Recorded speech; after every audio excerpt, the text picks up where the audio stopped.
Hey guys, I'm in the garden. It's early spring. I'm ready to plant. As you can see, this is a very deeply mulched area. Lots of wood chips that have been building up. This is a great foundation for any planting area. And that's what I'd like to cover today is how to effectively plant seeds in this type of substrate.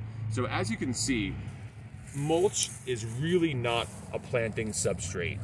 Most plants are not going to be able to effectively root in such large pieces or strands, whatever type of mulch you have, and they may not be able to push through this type of weight of this type of mulch. So step number one is you really want to expose your soil. In this case, it's not too deep of a mulch. My soil is right here. You can do this with your hands. You can use a bow rake, especially for rows, because you could cover a lot more ground that way. But definitely part that mulch like this and really expose your soil. You can see a little bit of manure because we had added some before we added this mulch. It's ready to go, okay?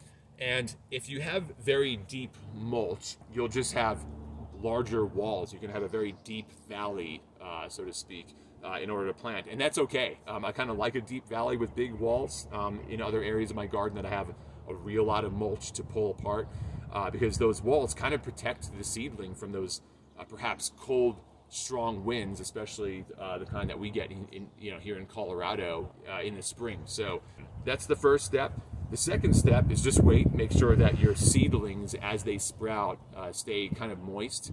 And then as they get bigger and as it gives you a little bit more of a plant to work with, perhaps a stem, then step three is to really carefully begin to push that mulch back towards the base of the plant to top dress and really begin to get all the benefits of having that wonderful mulch around your plant. So a few notes and a few exceptions that I have found in my experience growing in the garden. Number one is that certain seedlings are actually able to push through a little bit of mulch, like an inch or maybe a little bit more. These include things like squash, which are just larger seeds to start with, and beans especially, corn as well. So any kind of larger seed will typically produce a seedling that can push through. So if you do want to top dress with just a thin layer of mulch on those, you certainly can. Definitely still start with bare soil. And that's because what I find is a larger seed produces a larger, more powerful seedling to push through. Another thing is there are certain seeds that are so vigorous and so hardy and so aggressive in their growing that grow kind of like weeds in my garden. And for some of those, I actually just scatter on lightly mulched areas. For my garden specifically, that would include wild mustards with these yellow flowers that I grow. I'm not even sure where I started with them or where I got them, but they are very vigorous. And arugula. So, you can find that is the situation with some. You can play with it a little bit, scatter some seed right on your mulch and see if it does do anything.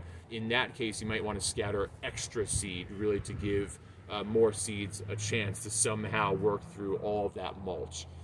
With that said, this is typically what you want to do and can do for every single application. Just make sure you part that soil, plant directly in, and then get ready to top dress to get all the benefits of that deep mulching, because we love our mulch in our garden. I hope that was helpful to you.